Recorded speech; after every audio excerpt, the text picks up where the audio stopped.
Nocturne. This is Dave Kaus, and also we're with Mr. Eric Wheel.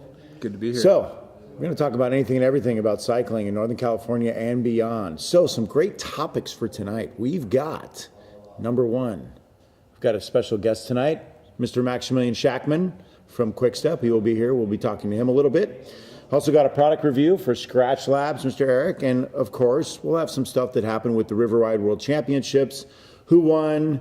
Who didn't, who got upset, who was screaming victory, and much, much more. So stay tuned. We'll be right back with you.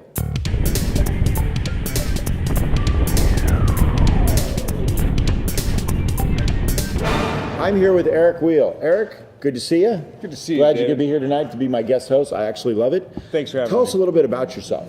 So I'm a strength and conditioning coach and personal trainer. I'm a physical therapy student at Sac State, and I love working with athletes, especially cyclists. Excellent.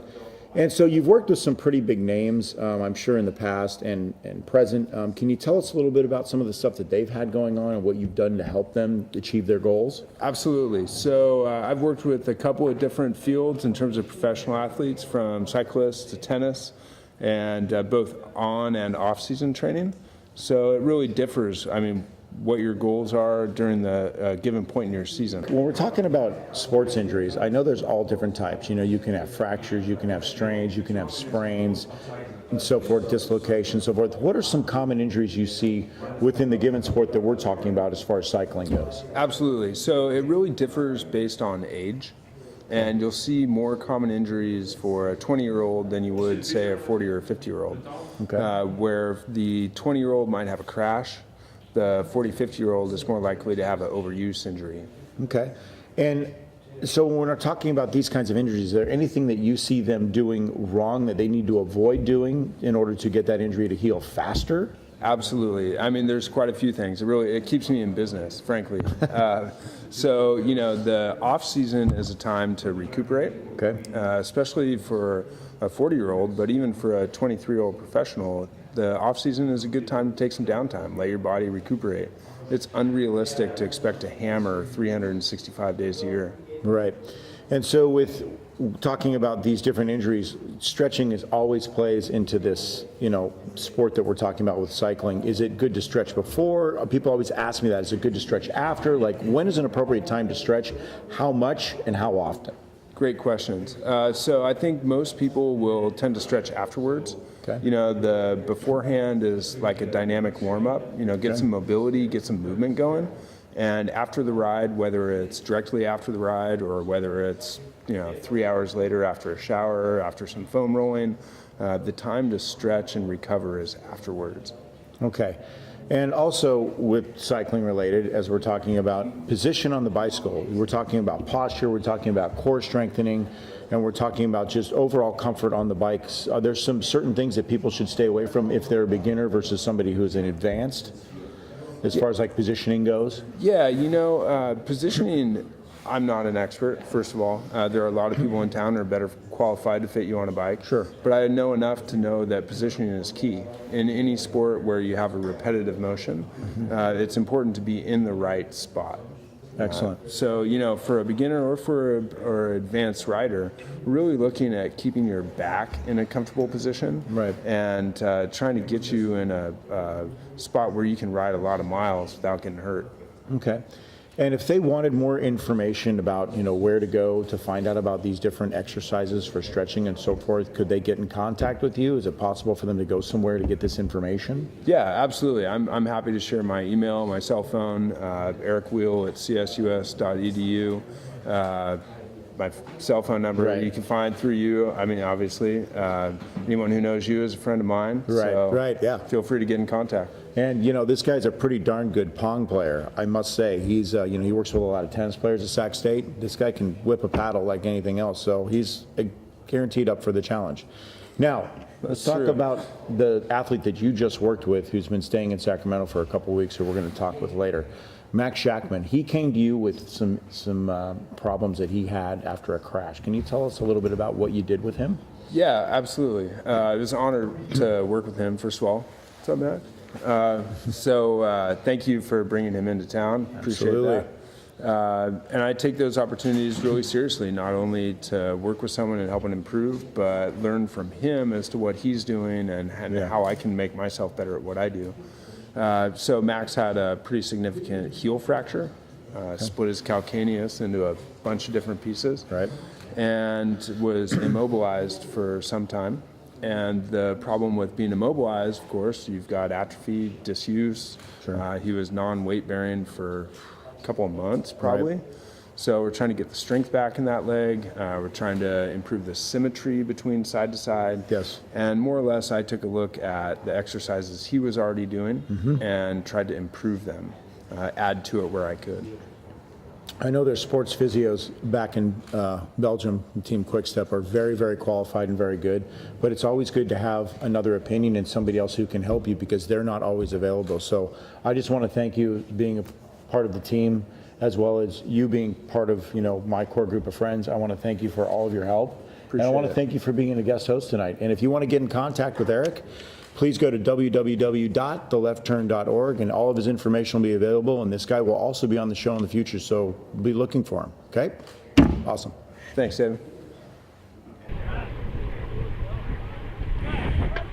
We're the Left Turn, where there's anything and everything about cycling in Sacramento, Northern California, and beyond. So I'm going to take a left turn right now, and I'm going to talk about the River Ride World Championships. And you know what? Amazing enough as it is, it wasn't somebody that everybody knows. And I actually love this because you know what? Egos got crushed. People felt like people didn't do certain stuff on the ride. And you know what? That's too bad because it's a bike race. And number one is always the winner. You don't always have to work on the ride to win.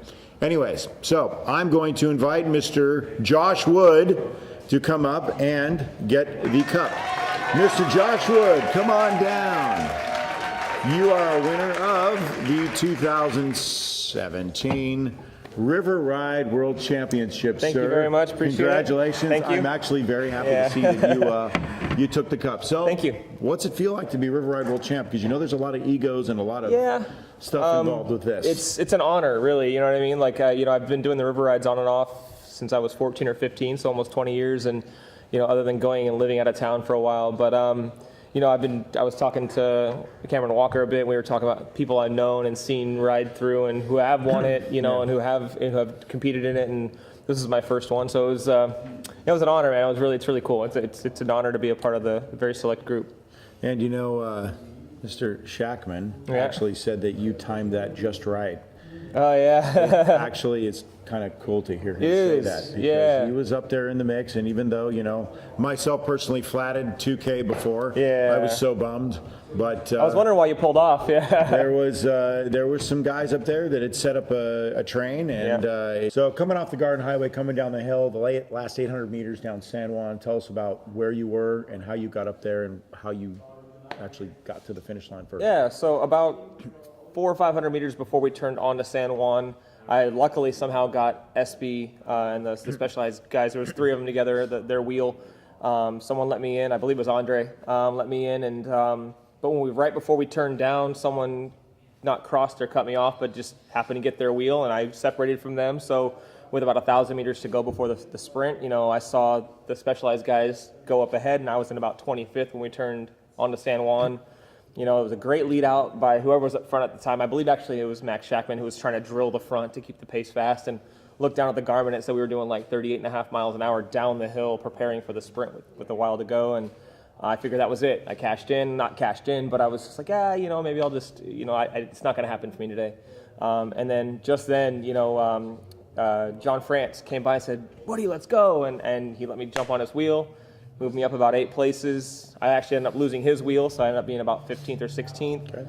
Still waiting to think, it's not going to happen. And all of a sudden, I just happened to jump onto another wheel, moved up 4 or 5 places, and right then, France and Shackman split, and with about 500 meters to go, the Specialized guys already started their train, the build out, and right before SB sprinted, and I had about 50 meters, and I kind of just jumped drafts. So as people were kind of peeling off and dying or a little bit, got out of the saddle, bridged gap to gap to gap to gap, pulled up about 40 or 45 meters in the last 500 meters, and in the last 100 meters, ended up just gutting it out and actually grunted a bit with Espy, and just at the very end there pulled about a half a bike length on him. So That's awesome. Yeah. So Cavendish, guess what? You got somebody who can get on you. yeah, Nice work again. I'm so happy. Thank you very much. And good luck.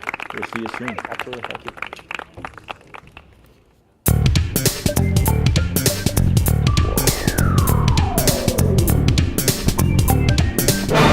We are The Left Turn, where we're anything and everything about cycling in Sacramento, Northern California, and beyond. So now it's time for product review. Eric, what do you got for us, or what do we have for us? So this is Scratch Labs Hydration.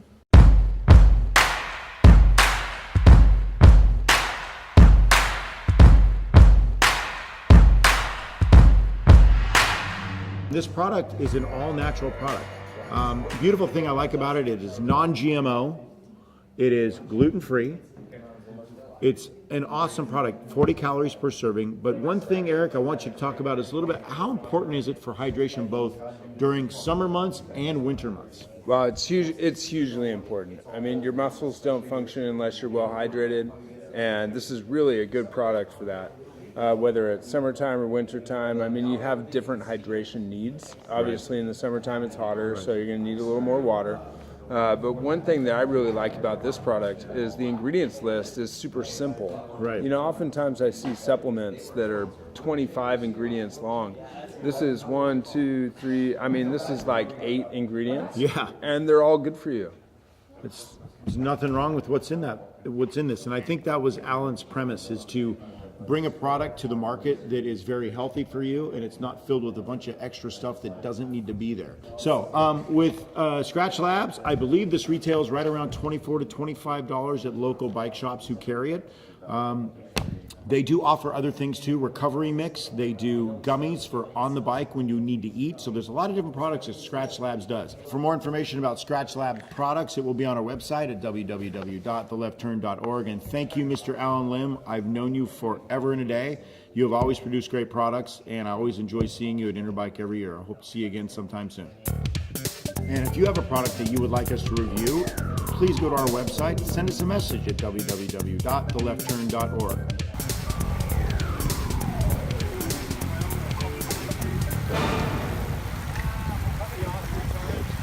So, welcome to The Left Turn, where everything and anything about cycling in Northern California and Sacramento. I'm here with a special guest, Mr. Maximilian Schachmann from Quickstep. Good to have you here, Max. So, we're going to be talking to him a little bit about some of the things that he did to prepare himself for where he is now. Max, first, I think the viewers want to know, how old are you? No, I'm 23 years old. Okay. And with anybody that's 23 years old, there had to have been a time when you got into cycling or thought about doing it. Did you see it on TV? When did you first start riding a bicycle? Like, kind of give us kind of a timeline of how you started. I started to race for a local club in 2005. Okay. My sister was following cycling pretty a lot, and my father started to ride the road bike again. Okay. And we did some rides together, and I really liked to cycle, so I decided to start to race. So, you've been in Sacramento for a couple of weeks in training and so forth. You obviously, you were picked for the team for a certain reason. There's a specialty I'm sure that you have, or that you're going for. Is there a specialty that you think you are for bike racing? Like something, if you're a classics rider, if you're a TT guy, etc. Like, tell us a little bit about your specialty, what you're well-rounded for. I'm definitely a TT guy. Okay. I was second in the World Championships in 2015 Richmond and 2016 in Doha.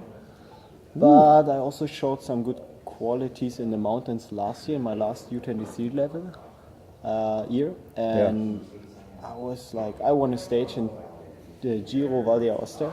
Okay. It's one of the hardest U23 races. Okay.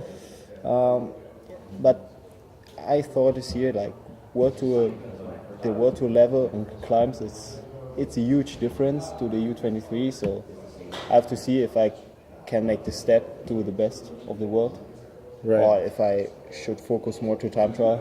Yeah. So Max, tell us about Tour of Romandy. There were some pretty spectacular things that happened there that you were able to achieve. Can you tell our viewers kind of what you did? Yeah, the Tour de Romandy started with a short prologue in Aigle. We're in the world capital of cycling in Aigle, where the UCI has its base, for a prologue, just under 5 kilometers from start to finish. Now then, what a time this is. Max Schachmann, second at the under-23 time trial worlds last year. He's going to be the closest we've had so far. Almost 7.97 seconds down. He takes the podium provisionally, third place, just behind Alexander Edmondson, and we hadn't seen anything of that ride up to now. I finished in fourth position. It was a pretty big surprise because all the big guys were there, like Froome, Port. So it was actually the highest of the highest level pro cycling. Oh. And I was pretty happy with the result. Yeah. Because I saw I'm close to the really big guys. Right. And it was a big success. Yeah, a huge, boost for your career, I'm sure. Exactly. So we're talking about Tour Romandie for this year. What are your goals for 2018 now? There are some things I'm sure you'd like to achieve, or places you'd like to go, races you'd like to do. Can you tell us a little bit about what you're looking towards? I really want to do my first Grand Tour. Okay. I missed it last year because I broke my heel bone. And what race was that in you broke it? Tour de Pologne in August. Okay. And unfortunately I had to stop my season early. Yeah. But yeah, I feel already quite good again. I don't have pain during the bike ride. That's good. That's pretty good. That's really good. And so I don't really have a fixed race program yet. But I would like to come back to races I did well last year. Okay. Like Tour de Romandie, Tour of California. Right. Maybe I can do it if I gonna go to Giro, but I don't know yet. Right. So, but these kind of races, stage races around the week, Yeah. hilly stages, time trials, that what fits to me. Fits you, other than the classics, which everybody's so keyed in on those sometimes, those one-day races that everybody loves in the spring. So you're here in Sacramento. I'm sure everybody's saying, well, what is a World Tour rider like this guy who rides for Quickstep? Why is he here in Sacramento? Tell us what brought you here. Yeah, Dave, I met you here. Yeah. Like during Tour of California. Yeah. And I really enjoyed the time here. So we decided that I should come back. Yep. And that's why I actually did now. The environment for training is much better here than in Germany. It's pretty cold in Germany, like below 0 degrees, just a bit above 0 degrees, so pretty cold. Right. And we had awesome weather last week. True. That makes training more enjoyable. Right. But I also came here to go to Specialized, to work on my time trial position, Yes. to figure out if there are small improvements Okay. can get. Yeah. When you're at Specialized, we're talking about you being down in Morgan Hill. You were there obviously for a certain reason. You wanted to improve something. You thought maybe there were some improvements. You were working on see if there was any difference. With you after your injury and so forth. What was the conclusion that they had for you after you did the testing down in Specialized? Because we were there all day long. Yeah, they figured out that I'm still able to improve my position. Okay. There are like different levels of improvement. Yes. So we could already improve the aerodynamic with like small changes. Sure. It doesn't really affect how I sit on the bike, but there was a pretty big pretty big thing we could Yes. change, and it gives me a totally new position on the bike. Yes. So it needs a lot of training Right. to hold the position for a long time. So I don't really know yet if I'm able to do or to ride the position for doing long time trials. Yeah. But definitely worth it to try it. With being here in Sacramento, you've seen the cycling scene. You've been here for 2 weeks. What do you think about Sacramento as a place for people who want to come here and ride a bike? Is there a lot of things that benefit them to come here and ride? Like things that you saw that you're like, oh wow, I'd really love to be here, in the off season to train. Like, are there things that you can tell people out there, hey, this is a good place to come if you really want to be into cycling? What did you see? What did you like? What didn't you like? Yeah, it's definitely a good place to ride a bike. Right. I've never seen such a big hobby amateur bike community. Right. So like when we did the Thanksgiving ride, our group were like 200 people big. It was, It was huge. huge. And that were not all the bike riders out there. Right. We met so many other bike riders. Yeah. So it's it's really nice to see that you have like fixed times during a day. Yes. People meet each other, Yeah. ride a bike. Now enjoy the time, enjoy the day. Have a small break from the work. Right. Now get your mind free Right. to continue working afterwards. And That's- so, yeah, I mean, that's cool. and it is kind of cool because a lot of people can take lunches. Some people can work their careers and schedules around cycling, which is fantastic. It's a great sport. It's why probably you and I both do it. You do it for a living. I do it because it helps keep me in shape. So you did your first river ride a couple of weeks ago. You know, the big group ride that meets at City Bicycle Works at 10 o'clock. I know we went and got coffee at the Trade off of K Street, downtown Sacramento. What did you think of the ride? Like, was it fun? Was it fast? How did it compare to World Tour racing as far as speed, et cetera? Like, kind of just what was going through your mind when we did that? It was a pretty fast ride. Yeah, Like the level is pretty high here. yeah, You can compare to World Tour level. Sure. It's still a difference, but the riders here have a high ambition, sure, and it's a lot of fun. right? I enjoyed it. Yeah. Did it help with your training a little bit to get up that high speed and kind of see how your ankle feels and so forth? Yeah, definitely. It's good to feel kind of race speed, Right. to get the spin, some power on the pedals. And did you feel like that people out there on the ride were kind of a community, like everybody kind of knew each other and got along, and you felt like you were welcomed on the ride? Yeah, definitely. Good. I like to hear that because sometimes people come out there and they feel like, I'm not sure if I can really, keep up with these guys and so forth. And, we don't ever, coming from, a guy who rides River Ride and somebody who's been around for 30 years doing it, we don't ever want anybody to feel like that. We want everybody to be welcome, whether you do the B ride or the A ride, whether you're a beginner, an intermediate, or advanced. We just want you to feel comfortable and safe. So that's just a point. Safety is a huge concern for us out there. As long as you follow some rules, I think everybody can try to follow the group. Sure, I of mean, course. It's like even if you can't hang on the whole time, you try it 50 times, and the 51st time you can follow the group. So So Max has a good point. Don't give up. Just go out there and keep trying. Watch what other people are doing. It's awesome to have you here in Sacramento. It was awesome to have you stay at the house. It was, just great to see the different things that you can do. You're a great chef, by the way. I mean, he cooks awesome Asian food. I had this Thai cuisine that was amazing. But, you met some furry friends. Do you remember who they were? The four little people that you met at my house? The four little furry friends? what do you mean? Jax, Bobo, right? You mean your zoo? The zoo. I have a zoo at my house. It's okay. It's a good zoo. So, I mean, they're funny little animals, though, right? Like Ellie Yeah, and they are. Hugo. We call Hugo what? Fatso? Because he's the biggest pug in America. 30-pound pug. I've never seen that. But then there's Jax and Bobo. Should I be proud of that? I know, I should be. Problem is he was born big, though. Anyway, so Jackson Bobo, but it was great to have him stay in town, and I'm hoping, Max, that you will come back to Sacramento because I know for a fact that everybody that met you and rode with you would love to see you back in Sacramento, and I just want to say thank you for your time, your knowledge, and most of all, thank you for your friendship. You are considered family. Yeah, really appreciate your hosting here. Absolutely. Thanks a lot. Yep, We had a good time. we did. We had a great time, and there's more to come, right? Yeah. Because now I'm going to Germany, and we're going to do a left turn over in Germany, so stay tuned for that one. Turn? Nee, links abbiegen. Links anbiegen. It's like we do a left turn now. Yeah. That's it.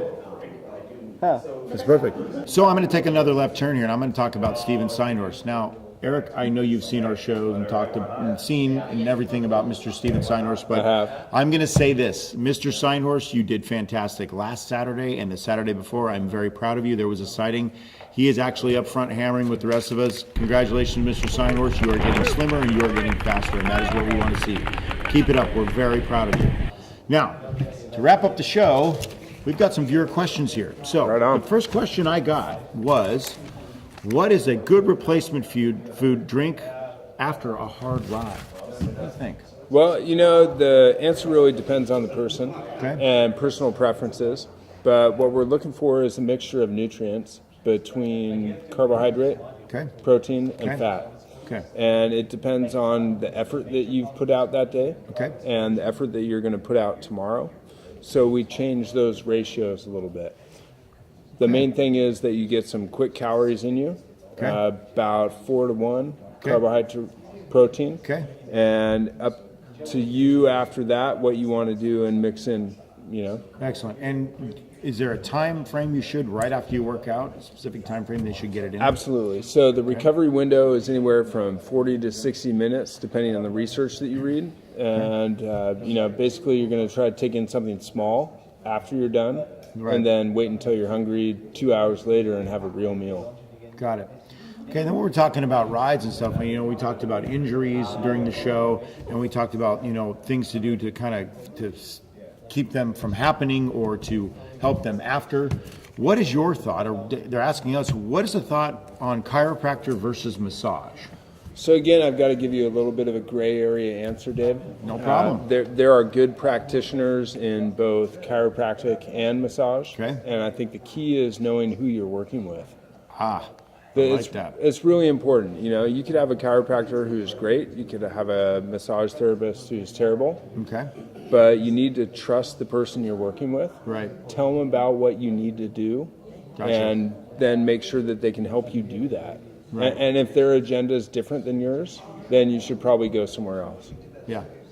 Well, I agree. I think I've gone to a chiropractor a couple times, and they're very well known, and they've helped me quite a bit. But I also go sometimes over to Jen at CMT.